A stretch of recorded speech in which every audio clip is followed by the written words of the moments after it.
Ladies and gentlemen, give a nice warm welcome to Mr. Chip Chantry. So my 5-year-old niece is afraid of monsters, and my brother wanted me to talk to her, and I was like, Danielle, don't worry about monsters. You don't be afraid of monsters. There's nothing to be afraid of. Wait till you hear about rape. All right, so let's move on from there. Let's move on from there a little less. My grandmother's racist. My grandmother's racist, but she's like delightfully racist. Do you know what I mean? Like it's kind of like quaint, old-timey kind of racism that you just have to adore. You know, like she doesn't mean it, but she just has the terminology. Like my grandfather's in the hospital. He had a broken hip, and I was in there, and she's like, "Oh, the nurse today is so good." She's a little bit Oriental. A little bit Oriental? Like she dabbles in it? Is that what you mean?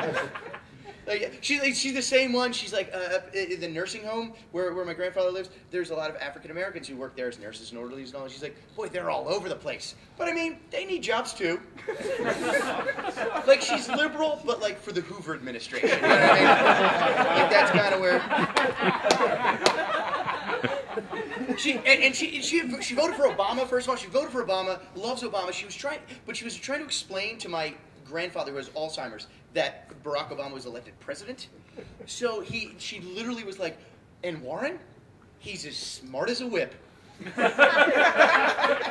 as a whip, like that's not how you describe the leader of the free world. That's how you describe a slow 4th grader who just got his times tables down. You know? Smart as a whip. But I just love her because she has that worldview that's just it's like cartoonish. Like everything's a Three Stooges. You know, like that's all it is. Like literally a few years ago, she was reading the newspaper. I was over her place and she was reading about Afghanistan. And she, honest God, said, she's like, "Boy, Chip, that Al-Qaeda's a real cast of characters." Yes, they are. They are a cast of characters. As a comedian, we obviously, I think comedians are a little darker than most people. We make light of things that most people shouldn't make light of. So we get in weird social situations because some people aren't ready to laugh about certain things that we are. Case in point, I ended a conversation recently by saying, "Oh, your husband died. I thought you said you were a window."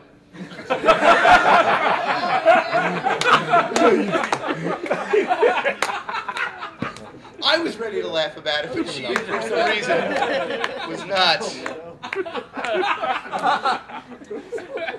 I was looking through my my comedy notebook recently, and I was looking for like an old like old jokes, and I came across this one like little note that I jotted, and it just said "gays ruined pizza." And I was like, "Gays ruined pizza? What did I mean by that?" And then I realized I had this joke about like people say, "Oh, gays ruin marriage if they get married," and then I had a joke about pizza, but it all ran together like gays ruin pizza, and I got really like really relieved for a second. It's like, oh my God, what if gays ruined pizza? Like for all of us. You know what I mean? Like I'm a liberal guy, I'm not homophobic, I got a lot of gay friends, I support gay marriage. But if they ruined pizza, I would become pretty homophobic right there, you know what I mean? Like you're hanging out with your buddy, like, what do you want to do? You want to order pizza? Oh, the gays. Like I'd be protesting soldiers' funerals, you know what I mean? These godless homos, you can't even get a stromboli around here without looking like half a fag. So I'm a teacher. I teach 4th grade, and kids, like I've been doing it for like almost a decade now, and like you think you've heard everything, and you realize that like they will surprise you every single day. And some of the most amazing things happen with 9-year-olds. Like when you hang out with 25 9-year-olds a day, something cool is gonna happen. I had the most amazing conversation the other day with a kid, and he's like a smart kid, he's a nice kid, but he always likes to be secretive with me. Like, we have this little secret going. And they're taking a math test. Everybody's quiet, and I'm up in my grading papers. And he comes up to me, and he's like, he whispers, he's like, "Hey, Mr. Chantry, you ever hit a gong before?" And I was like, "Yeah, I've hit a gong." And he just looks at me with this knowing smile, and he's like, "Me too." And he just goes and sits down. That was the greatest conversation I've ever had in my entire life. Like, we're the brotherhood of guys who hit gongs, apparently. Then I was like, wait, he wasn't being racist, was he? Like, hey, Mr. Chase, you ever hit a gong? Because he's looking at your girlfriend weird. You know what I mean? Do you know what I'm saying? Like, I didn't even know that was a term. I had another kid who I had them write, all the kids write in their journals one day. I was like, if you could be, for the rest of your life, if you could take a pill and be 10 feet tall or 10 inches tall for the rest of your life, what would you be and why? And most of the kids actually picked 10 inches tall, which I thought was weird.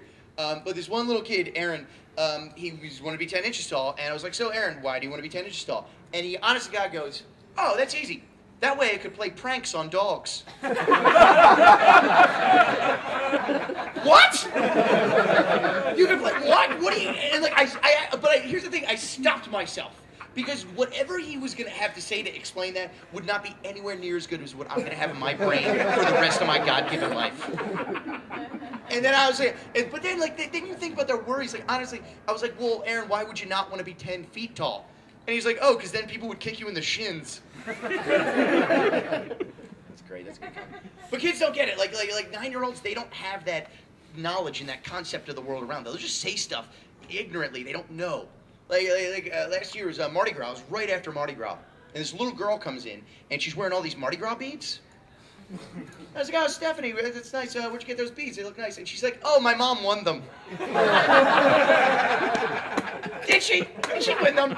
Was there a trivia contest? Or did she win them the same way she won you when she was 19? I don't know. Not now, Art. No, don't start with that. Shit.